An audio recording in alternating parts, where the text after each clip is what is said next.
Welcome. My name is Penny Rosema, and you're listening to the Cookware Manufacturers Association podcast. One of our goals is to keep our members informed.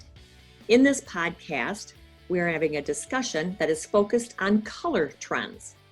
Our guest is Judy Bauman, and she has a great deal of experience with this topic. Judy has worked in product development, design, and marketing.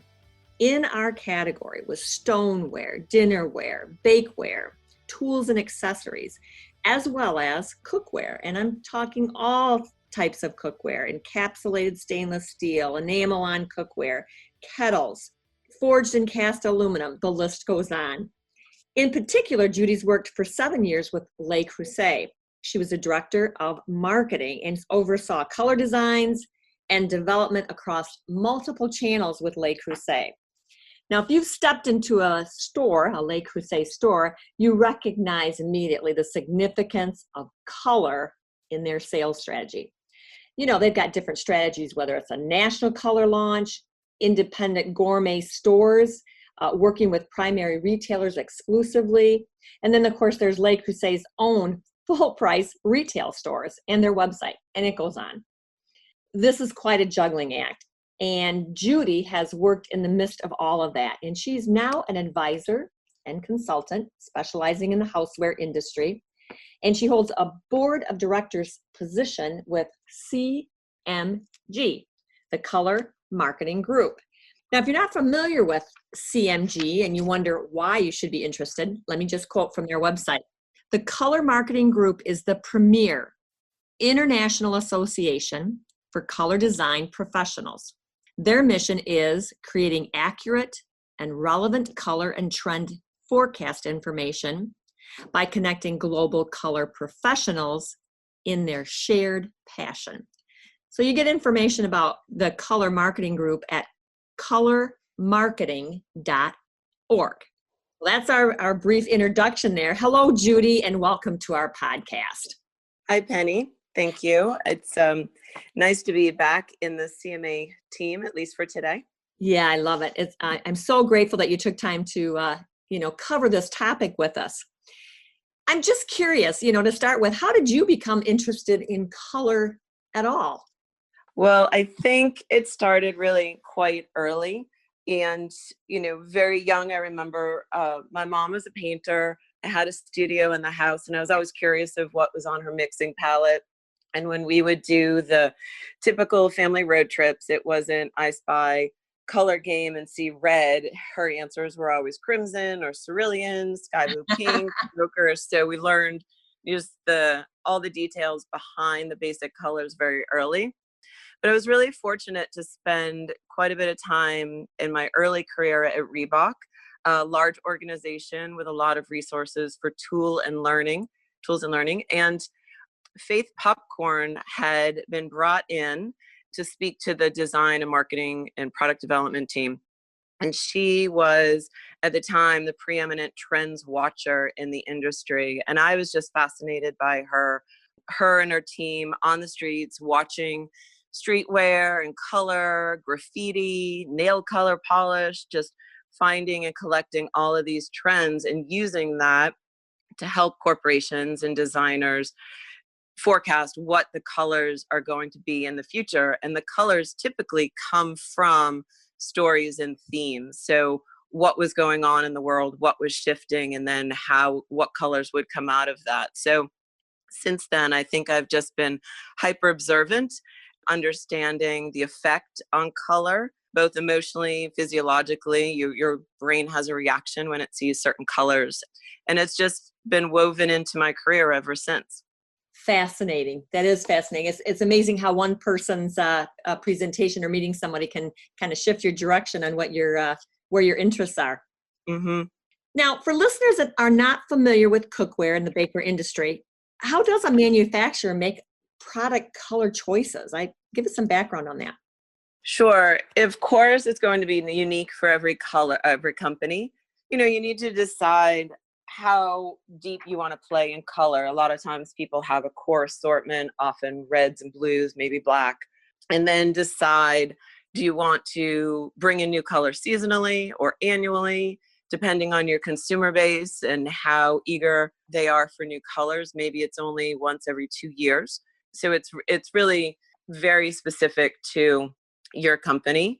But then do you play in multiple tiers of distribution? Do you have a premium distribution? Do you have mass distribution? You can use color to differentiate. It's a great opportunity to differentiate channels with different colors.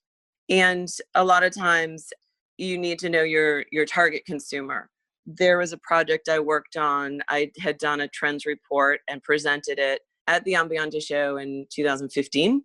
There was a color that we picked up there for an exclusive, worked on that and developed it. It was launched in 17, and you'll hear later in a presentation that I'm releasing to your team that it's starting to show up even on a much broader level in 19, and it's going to be a huge color in 2020. So part of it is where, are you trying to lead the color, or are you looking for the mass volume of the color? It's really so specific to your business. Interesting. Very interesting. And quite a teaser there for us on some more information coming. I like that. All right. The next question is, from your experience, what is the best strategy for selecting colors, whether it's by the season or annually, or if someone's doing it every 2 years? How does that strategy selection work? I recommend reviewing the trends forecasting reports and be consistent to always be watching what subtle shifts are happening in color ranges, and working with an advisor or consultant like myself or others who have an intimate or embedded experience in your industry. A lot of the reporting is based on fashion or the athletic industry. So really honing in on housewares is going to help you quite a bit to get the right colors. And then right now, I would expect, holiday 2020, or companies should be looking at 2021 to be determining what colors they want to move forward with. In general, there's some shifting. Yellows are some brights and moving towards earthy and warmer tones. Blues are always a very universal color. Globally, it's everyone's number one favorite color globally, which is actually new within the last decade. It hadn't been as much a European or Middle Eastern color. Always the top for the US though. And every housewares range, I believe, can carry a blue, even two. But the blues themselves, even if it's a lighter blue, are starting to shift to have a little gray undertone. Some are moving to a green teal influence. And red is always a kitchen mainstay. And some of the reds are shifting towards more of a deep crimson or an orangey earthy color. And, to change out a core red is challenging, but you can bring that new trendy red in with either textiles or accessories to kind of freshen your line without changing out your core proven red. Okay. You're listening to the Cookware Manufacturers Association podcast, and I'm talking with Judy Bauman, and she's sharing her insight and experience with color trends and why it's important to our industry, the cookware and bakeware category. Now, you can find more information about Judy and the CMG, Color Marketing Group, with the show notes that will be posted on this podcast, and we'll talk a little bit about that at the end as well. And always, you can find more information about Cookware Manufacturers Association on our website, cookware.org. Many benefits to being a member of the Cookware Manufacturing Association, and we'll talk about that as we go through at the end of the conversation as well. But before we go back to our questions with Judy, you had a little teaser earlier. There's a bonus for listeners and members on this podcast with relationship to the Color Marketing Group. You want to share that? Sure. So for the CMA members, I've put together a presentation that will give you a link to that kind of gives you the slides that support all of the 2019 color stories and themes from CMG, and a tease into 2020 and what those stories are that support the 2020 colors. And what's interesting there is when 2019 ends, the color stories do not end. There's still longevity to them. So they're still very usable. But within that link, there's also going to be instructions on how you can get a discount if you want to join CMG and be a member yourself. Excellent, Judy. Thanks again for coordinating that. We definitely appreciate it. So let's talk about advice. What advice would you have for CMA members when they're planning for a new color? You've got plenty of experience with that. I'm sure you can tell us what to do and what not to do. So the key part of that question is planning. So everyone gets excited to launch a new color, but first you need to consider your product life cycle, plan, and then so important to stick to the plan. Um, like I said, researching the color, deciding on the color, how is it going to launch, the photography, it's all very exciting. Somewhat a little intimidating, but typically everyone wants to be involved in that part of it. But really, the success of that launch really needs to be backed up so far.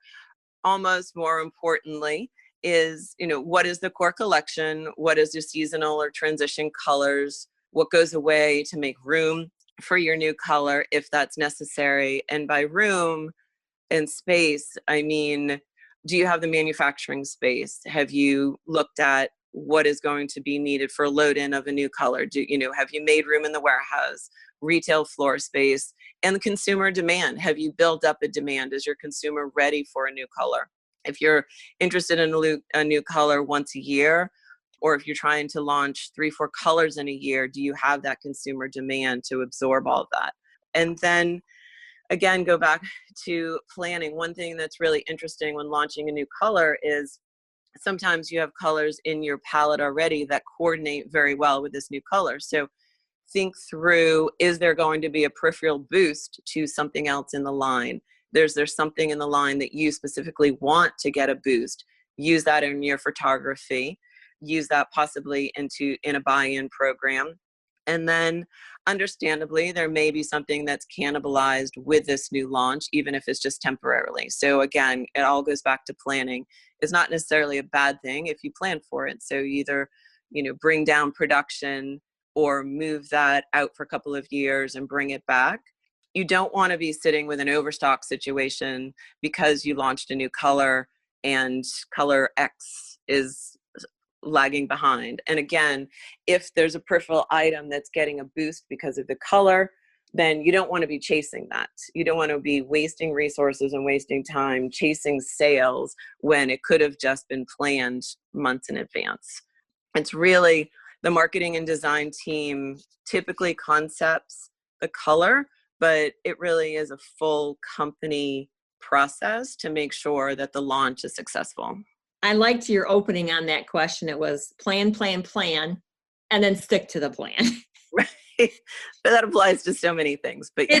It does. But I think what I got most out of what you just said was that, sometimes especially if you're new into marketing and the color scheme of it, you got this great idea, but looking farther down the road and including people in your supply chain, where you're going to store, how you're forecasting it. Is it cannibalization? Is it new business? And what about the retail space? Looking all the way through the whole, I call it the whole supply chain. Maybe not everybody has thought about that, and involving those people in forecasting and the other people in the supply chain group in your company is a great idea. So it feels kind of like common sense, but as you were talking about it, I'm thinking, you don't always check off all those boxes. And of course, a person could reach back to someone like yourself if they were just trying to set up the strategy and you have a lot of experience with that. You could kind of help them check off the boxes and make sure they're not missing anything important. Am I correct? Definitely. It's a simple process or a chart. And again, it really goes back to what you want out of the color. Ideally, when you launch a new color, it's incremental business. You're not going through the process of discontinuing something and launching something new just to trade numbers. Right. So there's so much that really goes into planning the business side of it so that all of those efforts truly are incremental and bringing the whole company forward. And I think something that's valuable about having a consultant like yourself come in is that you can ask those tough questions that maybe somebody's either thinking but doesn't dare bring it up, or have it either that or haven't thought of it all. So having an outside resource kind of double checking your strategy is always a good idea. So let's say that a CMA member's primary business is like cast iron, aluminum, or stainless steel. So darn, they miss out on all the color opportunity. Or do they? No, absolutely not. I think There's so many opportunities, so many vehicles to deliver color.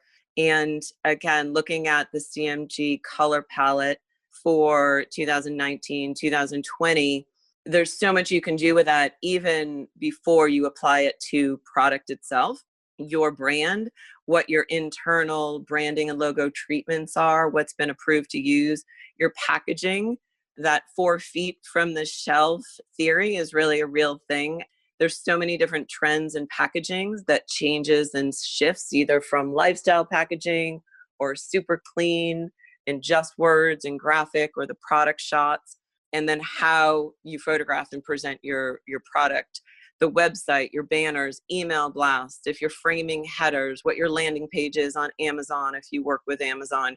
All of this is under your control, and it gives you a vehicle to bring in trend colors and keep your brand fresh with your product and new outside of having to put the color itself on the product. So photo shoots, plan what your black backdrops are, plan what your surfaces are. If you want to highlight your product, you can put the product down on a bright, you can use a white marble, you can use different finishes. Right now, we're looking at trends on metals being brushed. So some coppers and brass and really warm muted golds and brass tones, but with a brushed or a matte finish. That kind of brings you relevance, makes it look fresh and not 70s dated. Coppers and brass. So I think out of the trends reports, you can really use all of this. And really, if you have color applied to your product or not, all of this really is what the consumer sees first before they see your product.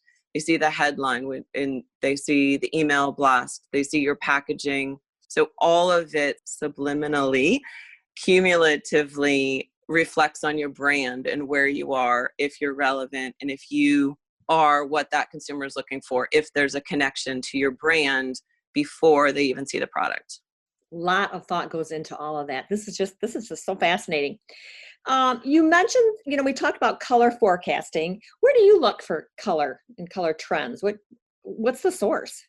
So personally, I'm looking at picking up on color and trends all the time. If I don't necessarily mean to, but I've trained myself over so many years to see any little nuance and change and difference. So I'm mentally logging what I see all the time. What is a fad? Will it become a trend? I'll notice a jacket or a scarf in a movie or in a magazine layout and see, that seems new. And then it's kind of just back there in my mind. If I see it again, where does it show up next? So what's interesting is not all colors that you see are going to make it into the houseware industry. So, and not all colors are really sellable for housewares or the cookware industry, really. But there's so much that goes into influencing color, movies, politics, more recent in the last few years, global issues, environmental issues, the global water crisis, health of our oceans and food sources has been a big, big influence in the blues and greens over the last few years. Space exploration, which is a big conversation, again, keeps people thinking. That's been an influencer over the last few years. And what I think is interesting is, again, back to CMG and the housewares industry. I've been a member of CMG for about 8 years, and I've been on the board of directors for the last few. But what's unique about this organization versus some others that offer forecasting is that, one, it's nonprofit, member run and member managed. So the organization is really there for the members to educate you and for everyone to come together collectively, share what they know, what they see in all of their industries, with the specific focus of house and home. There's contract and commercial too, but really the colors that you're using in your house and home. So there's everyone in this organization, from interior designers, cabinet manufacturers, and what stains they're going to use, every possible counter surface. I believe every paint manufacturer and retailer, and even the manufacturers who supply the pigments to those paint companies. And what's fascinating is when you go into a store to go shopping, the fabrics on the couches and the chairs and the similar tones on all of your flooring and rugs and paints will coordinate, because everyone in this industry is part of the group, and they do all that they can to use the issued color palettes for the upcoming years.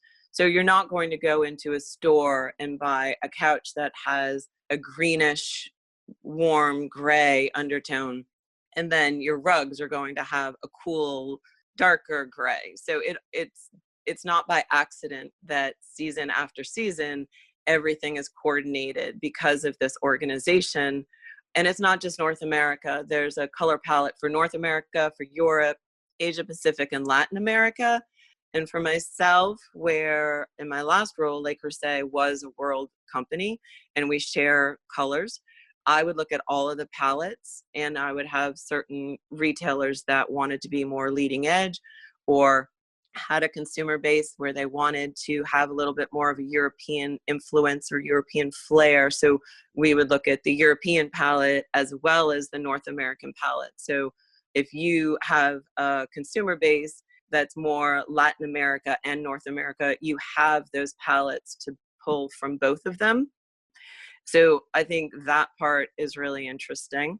So again, it's not by accident. It's all kind of coordinated together, and it's really ideal for CMA because they've narrowed down all of the trends that could be for fashion or athletics or sneakers and really paired it so easily for the house and home interiors. And that's what makes this attachment that we'll have for CMA members so valuable, because they will be able to see there's a little bit of historical information in there. You and I talked about that just before the show. And then also some look forward so that a member could look at that and say, yes, this would be helpful for me, and then can make a decision on whether even a membership might be a great idea for them. Did I get that right? Yes. Yeah. So let's see, what have we missed? You got any predictions for color forecast? What do you think's next? So I think during 2019, we saw the continuation of some pastels and then some shifts towards warmer colors. These will continue into 2020. Warm, cozy yellows, more blues, but softening into lighter gray base tones, which I'd mentioned earlier, and new greens, especially teal. You've seen a little bit of teal out in the marketplace. The most recent Furniture Mart up in North Carolina, some of the trends reports coming out of there showing a lot more teal, warm yellows paired with teals and grays still, and really texturals, so some velvets on the teal. That doesn't necessarily apply to cookware, but the color has been in the marketplace, has been in housewares for a couple of years now. Seeing it move into hard goods and furniture, which has a longer lifespan than maybe a silicone spatula, for instance, shows to me that that color has longevity. So reds moving towards the softer and orange spectrums. And then gray, both soft grays and continue. And then also expect to see some deeper, darker grays coming forward. We're in the midst of kind of an unprecedented run on gray. And I think because of the spectrums of gray, but then also people's acceptance of color and bringing in maybe a whole palette or that pop of color to contrast with the gray. From a design perspective and these forecasts, gray has been available and in the palettes for quite some time, but consumers weren't quite ready for gray. And I believe they're a little bit late to warm up to the idea of gray. Now that they have it and they're putting it in their homes, they're not ready to get rid of it. So you'll start to see some of the high-end designers moving back towards some of the browns and some of the warmer, earthier tones, but gray isn't going to leave us anytime soon, is one of my predictions. And then the couple of stories specifically for 2020, really there's a lot of influence that all of us are just collectively experience a backlash from all of our screen time. And this is worldwide. So the shift towards self-truth, less filters, and here I am will prevail. And this will express itself in a few brighter pops of color, more a clean yellow or a fuchsia that's influenced with purple. And then another story of online, and then the influx of friends and followers. And this has been a big topic in the news, especially recently, of people have tens of thousands or millions of followers, but then really live in isolation behind a screen. and the epic mental health concerns across our country beginning to really openly be addressed, and an increase of empathy towards those people. And really that in itself bringing the warm and comforting colors and textures of velvet and softness, natural fibers, more soft cream tones versus a stark white, earthy muted greens, and we're even seeing the return of a freshened up mauve, if any of you remember that color. Uh-oh. And then the third story for 2020 is Do Tank. And this is a step beyond our era of think tank. People are tired of all the talk, all of the words, all of the politics of what we're going to do. And the consumers themselves are just stepping out and acting and doing, either in their own communities, getting more involved, and really doing what everybody else has been talking about for a long time. And because of this, you'll see a clean action red, which in itself inspires energy and action, and a little bit of a black and green tinged blue, which is called Secrets of the Deep, and my personal favorite for 2020, and coordinates beautifully with that warm golden yellow that we talked about earlier. And again, also comes inspired with the concerns from the ocean. And then that palette, again, another yellow and some earthy gray, black follows that out. And then very, very soon, we'll have our 2021 color palette right around the corner. Again, all of the colors that are on the palette, are forecasts and their suggestions. So depending, and this is so important, depending on who your consumer base is and how quickly you turn over colors, the 2021 palette may be too soon for you or too much for you, depending. There are a lot of people who lead the industry in color. It's a lot of time and effort to bring that color. Consumers in general need to make room for new products. Sometimes if it's starkly new, they really need to get their head around it and sometimes think with the idea for a while before they're ready to purchase. So maybe the volume of sales is in a color that was introduced in 2019, but has longevity and is going to last. And that could be your 2020 or 21 color. Because a color is not on next year's palette doesn't mean that it goes away. Nothing just starts and finishes within a year. And I think that's really important when looking at the forecasting trends, is that 2020, 2021 are directional, but 2019 does not stop at day one of 2020. Judy, this has just been a wealth of information. As I'm listening to you, I think especially for individuals that might be new to the cookware, bakeware category or sector, how important color is to incorporate in their strategy, how to look for color, how to apply that color strategy. And then finally, just understanding that there are resources for additional help, information from the color marketing group, which we're going to be sharing some information, especially focused directly to our members. But even beyond that, for members or non-members, anybody listening could reach out to you for more clarification on the strategy and just your wealth of experience on how you've applied it. I think you have a very interesting career and can add a lot of value to people that are struggling in what to do next. So thank you so much for sharing your time. Thank you. I was always happy to talk with the CMA team. Yeah, and just your enthusiasm, about and your passion for it, it clearly shows through too. I want to remind listeners that this is the Cookware Manufacturers Association podcast. And, of course, Judy shared her experience, her insight with color trends and why it's important to our industry. Whether you have just stainless steel and cast iron, or whether you have colors that, do change, either even the colors of the nonstick, I know, change throughout the seasons. Judy, thank you so much. If people have additional questions or information, can you remind us how to reach out to you directly? Yes, you can either reach me through my LinkedIn profile, Judy Bauman, or at judygBauman@gmail.com. And Bauman is spelled Bauman for Yes. the listeners, right? And that email was Judy G. Bauman.